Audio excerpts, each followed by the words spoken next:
Welcome back to the Confident Communications Podcast. I'm your host, Molly McPherson. Today's episode is the second installment in the series about how to communicate during COVID-19. I'm replaying episodes I recorded at the start of the pandemic, but they are still incredibly appropriate for now. This episode, How to Lead in a Time of the Coronavirus, is as relevant today as it was then for leaders wondering the best course to take for leadership way back in the spring. Interesting fact. I recorded the original episode a week after I returned from speaking at a conference in New Orleans. So there I was, the French Quarter, Bourbon Street, when the virus was spreading everywhere, meeting people, shaking hands, sitting side by side. I was even at a piano bar of all places. I was walking into super spreader events before it was even a term. A week later, I had headaches, I had chills, and I had trouble breathing. So I have this working theory that I had the virus, but with mild symptoms. So when I played back this episode, I remembered how I had to keep stopping the recording to catch my breath. So forgive the breathiness of the recording. I guess I'll never know if I had the coronavirus or not, but if you keep listening, you'll at least know how to lead in a time where it continues to spread. Take a listen. You ask what is our policy? I will say it is to wage war by sea, land, and air, with all our might and with all the strength that God can give us. To wage war against a monstrous tyranny, I can answer in one word: victory. Victory at all costs.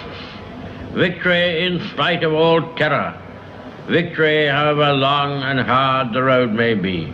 In Winston Churchill's first speech as Prime Minister to the House of Commons in 1940, he was asking for a vote of confidence to fight against a spreading evil. Today's tyranny, a global spreading virus. Leaders nowadays need to vote confidence while they wage war against failing businesses, quarantines, and impacts to the community, their employees, and their consumers. What is a leader to do? You've been watching the news, reading the articles online, and seeing social media posts. Everywhere, anyone can see leadership on full display in the wake of the coronavirus disease 2019. Since March 13, 2020, when President Trump declared a nationwide emergency by activating increasing federal support to the pandemic response, we've read statements from CEOs, watched politicians in their press briefings. We've seen leadership on display. Now take a look online, read the comments. It's easy now to figure out the leaders who get it. People are noticing the leaders who can adjust and pivot their leadership style during this crisis. Plenty of people are taking to social media to laud certain CEOs and politicians for their communications during the coronavirus outbreak. However, the crisis naturally brought poor leadership and lagging communications to the forefront as well. People are worried, and by all indications, the economy, it's headed for a tailspin. If you are a leader, your key stakeholders need to hear from you, and it better come with a dose of confidence from you and your staff. Today on the podcast, the 7 actions that leaders can use to deliver and inspire confidence in the age of the coronavirus. These are the values leaders need to possess to lead in the upcoming months, and then the tactics they need to use to make them stick, starting now. I'm Molly McPherson, and here is that list.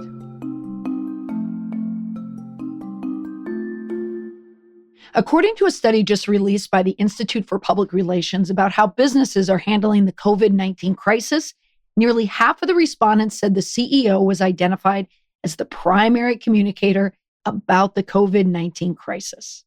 Now, the results of that study match what I've been saying for quite some time. In the age of social media and the rise of personal communications, people need to hear from the leader of the organization. They need to hear from the top, not the spokesperson, especially in a time of crisis. The proof? The study cites that the other C-suite executives as the primary spokesperson only hovers around 12%. Now more than ever, leaders need to embrace the communication function as a vital one for the health of the company. For anyone leading an organization through this new COVID-19 crisis climate, it entails navigating much more than the impacts on the workforce, supply chain, and the consumer experience in person and online. Leaders need to be upfront and in front more often now and in more ways to reach their key stakeholders. Make no mistake, it's not easy. For many, it's exhausting. But getting out there is also an opportunity to change the culture of your organization and, by extension, the reputation of your business and yourself. The introverted communicator can now become the dynamic leader. The camera-shy CEO can broadcast their mission to a wider audience than ever before. The academic or number-crunching executive, now they can share details that will lead to solutions. It is time to lead. The leaders who get this wrong may never lead again. The leaders who understand they need to create new ways to reach people, push themselves, spread their reach in uncomfortable ways, they will rise and they will soar. Today on the podcast, the tactics leaders can implement right now to inspire confidence. Number one, leading with compassion. What does that look like now? The adage goes, people don't care how much you know until they know how much you care. For leaders, the pandemic is not a time to worry about the perfection of your message, the policies in place, and every answer needing to be vetted. Show you care about people over policy. This weekend, I had a happy hour with 4 of my girlfriends. We shared cocktails and talked life in the time of COVID-19. The bar, I will admit, was a new location. It was called Zoom. And the only app served in this establishment was trying to tell our friends how to use the Zoom app on their phones. So we clicked virtual glasses from the East Coast to the West Coast, sharing war stories about the quarantine, home with kids, as well as the fallout and the effects from our work. One friend shared what it was like to work for a leader who is ready for the long haul. She works for a large social media company in Silicon Valley and was effusive in her praise for how its leader went above and beyond for his workforce. She said he led with proactive compassion. For her company, it meant daily communication, sometimes 3 times a day with updated information, a new bonus structure with paying fees for technology used at home, bonuses for working remotely, essentially fostering a workplace of we're all in it together. And an outcome, my impression of the company improved drastically. And so did my impression of the person heading it. So if you are a leader, how can you show proactive compassion starting today? Here are the tactics that you can deploy immediately. Offer mental health resources for employees. Show links to where they can get help. Even better, create a mental health toolkit online, put it all in one place.